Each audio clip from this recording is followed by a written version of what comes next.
ผู้นั้นซื้อยังฮะซื้อยังเจ้าหน่ะซื้อยังเอายกมือขึ้นนกขึ้นเราตอบเพราะซื้อยังโตนุอาจารย์สิถามเด้อตอบอาจารย์เด้อตอบได้กับตอบได้ตอบบ่ได้ละกับบ่ตอบเนาะศีลแปลว่าอย่างศีลแปลว่าอย่างนิดทุกคนเงียบก่อนศีลแปลว่าอย่างตอบได้บ่ตอบบ่ได้นิดได้จบพูดต่อมาสลายนี่สลายซื้ออย่างฮะซื้อเลยเป็นปีละ10 ปีอาจารย์ศีลข้อ3ไหมเนี่ยบ่ต้องปากเด้อบ่ฮู้นะแปลว่าบ่ฮู้เด้อเราเว้าเลยนะแปลว่าบ่ฮู้บ่เป็นหยังบ่เป็นหยังบ่ต้องบ่เป็นหยังบ่เป็นหยังเอามิดก่อนเอาคนนี้ซะซื้อหยังนี่เอาไงซื้อหยังสุวรรณอาจารย์สิถามเด้ออาจารย์สิถามศีลข้อ1เป็นหยังแม่นอยู่บ่เว้าจน3 คนอะไรนี่ผ่านไปบ่ได้นี่เอาปีนมาทางนี้ไหมปีนนาทีก่อนบ่ลงกันบ่คุยกันแล้วสิได้คุยกันอยู่ตอนนี้บ่ให้คุยเด้อผู้ใดคุยใส่ออกมานั่งข้างหน้าเด้อให้มานั่งข้างหน้าผู้ใดคุยกันให้ตั้งใจฟังอย่างเดียวตอนนี้นะให้ตั้งใจฟังอย่างเดียวเวลาบ่หลาย30 นาทีบ่หลายอาจารย์สิถามคนต่อไปคนที่4แล้วนี่3 คนตอบบ่ได้เจ้าชื่อยังกันพนมมือขึ้นเจ้านั่นแหละเน่ว่าโนมือขึ้นยกมือขึ้นว่านักครูบาอาจารย์ว่าสู้กันนะชื่อยังกับขน้อยชื่อดวงมาลาเนาะอาจารย์สิถามเด้อตั้งใจฟังคำถามดีๆฟังช่วยกันศีลข้อที่2แม่นอย่างฟังเฮงฟังเรื่องแม่นอย่างก็คืออย่างซับเป็นอย่างซับเอาศีลข้อที่2เป็นอย่างศีลข้อที่2บ่หลักทรัพย์มั่นใจคำตอบวะเอาแม่นอยู่วันนี้คือแล้วมั่นใจยี่บอกเอามั่นใจหรือไม่มั่นใจนี่ข้อ2จะบอกว่าอย่างบ่หลักทรัพย์หรือว่าเจตนางดเว้นจากการหลักทรัพย์มั่นใจปะเป็นแรกของมือสิได้ขนมหลายเลยนะ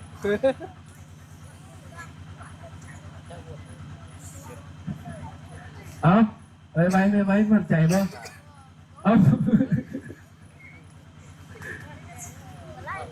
ตอบถึงแล้วเด้อพูดเป็นอย่างถึงแล้วศีลข้อ2ไปว่าบ่หลักทรัพย์เนาะเอาขึ้นนะพี่ไหมขึ้นมาเอารางวัลอาจารย์เพื่อนแจกเลยรถตอนนี้เลยมาพี่ยาวมาพี่ไปเพื่อนทำมันก็ได้บอมันเตะมาอยู่ทางนี้ก็ได้แล้วมันเตะแจกก็เนี่ยเขาไปการเรื่องหน้าแม่ดันบอกแม่เป็นแฟนมันตีถึงเอามาข้างหน้าได้ไหมแจกรางวัลย่อยๆไปก่อนเล็กน้อยไปก่อนเนาะเอาไปข้างหน้าเพื่อนกลับเป็นยังบ่เอากราบของงามก็ได้จังได้เลยคนแรกกราบของงามเด้อคนแรกก็ซื้อยังดวงมาลาเด้อเอาเป็นแบบอย่างเด้อนี่เด้อเอากราบลงกราบลงอีก3ทีกราบอีกเฮียมาลืมมือละเฮียมาละพนมมือก่อนคนแรกมาสาธุนะโมเนี่ยสาธุนะโมเลยไหมเห็นพื้นได้ดีนะสาธุดังๆสาธุ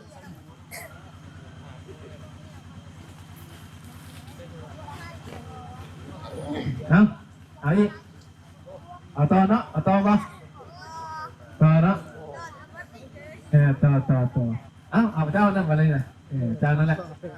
ผู้ตุ้ยนี่แหละวันผู้ตุ้ยผู้ทีสมบูรณ์กันโมอาจารย์สิถามเด้อเยี่ยมก่อนอาจารย์สิถามเด้อตั้งใจฟังเด้อศีลแปลว่าอย่างว่าแห้งว่าดัง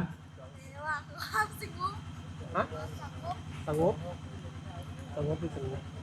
อาจารย์สอนเมื่อกี้ในสอนมาจากไหนสินแปลว่า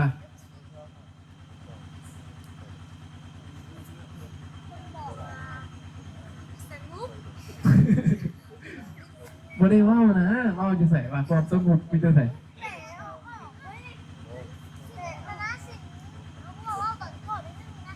เอาสินแปลว่ายัง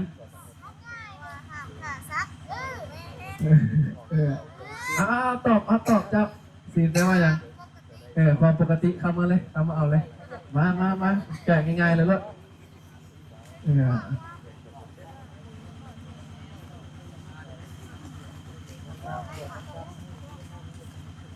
เวลาโบราณภาษีเบ้านิทานให้ฟังดู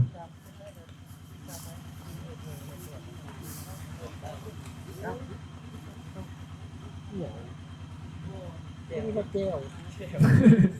แยกแก้วไปแล้วลูกไปกินข้าวแรงเห็นนะ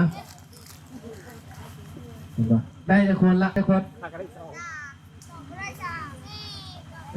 ตอบไม่ได้จะคนเนาะตอบไม่ได้จะคนแสดงว่าพวกข่อยตั้งใจฟังเนาะเอาวันนี้มาให้เบ้าพร้อมกันอีกวันหนึ่งเราจะถามอีก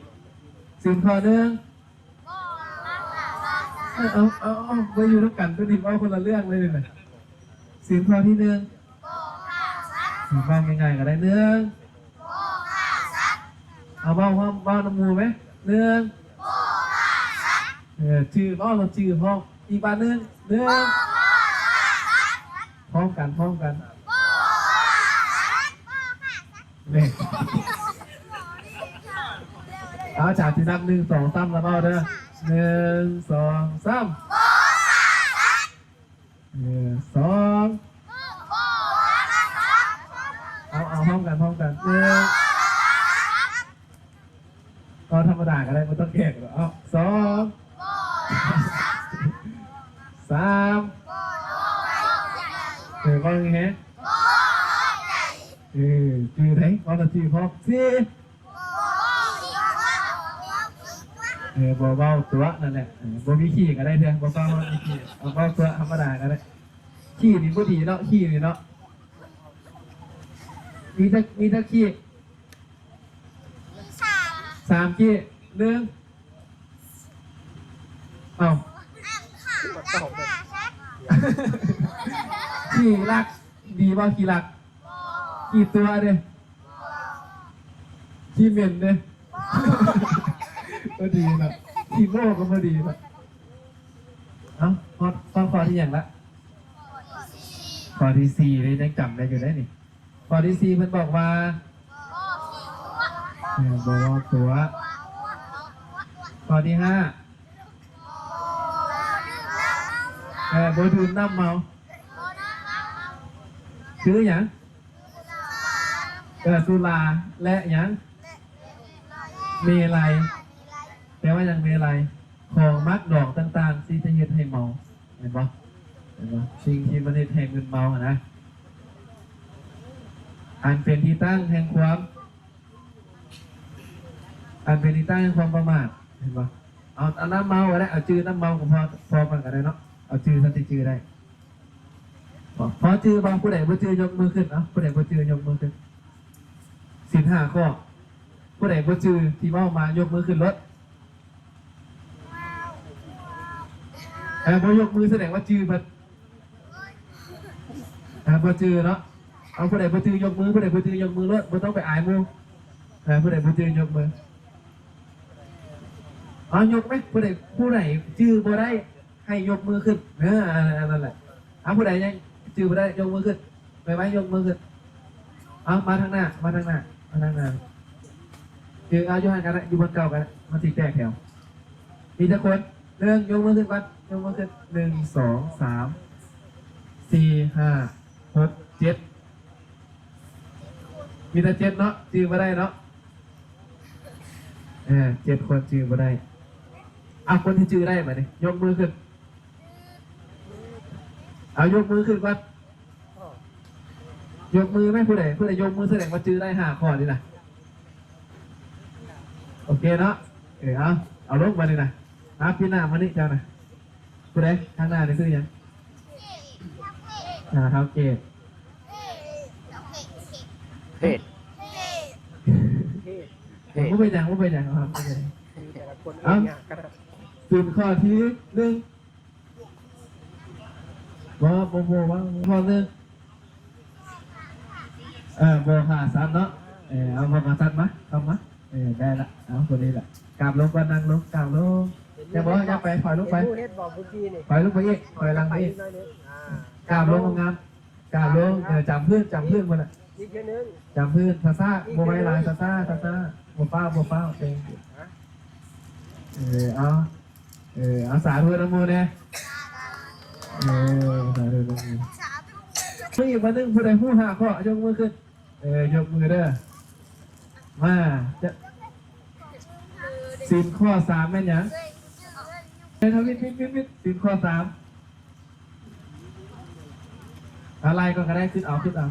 เอา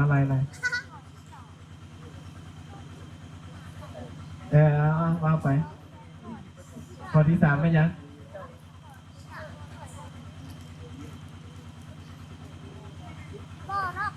บัวนอกไก่มาเข้ามาเข้ามาเอาขนมวาง ดูเฮ็ดบอกเอาไหมก้าวมือนั่งคู่เข่าขึ้นบ้าโมเมนต์อันสลีปนมือได้กันอันสลีลงนิดวันท้าเอาขึ้นทั้งหัวขึ้นทั้งอภิบาลกล้ามโลเห็นคือคุ้มกบดีไหมเอาไปอันสลีโมเมนต์ยังเอาเลยลบเอานั่นไปเอาสาธุนะมุ้ย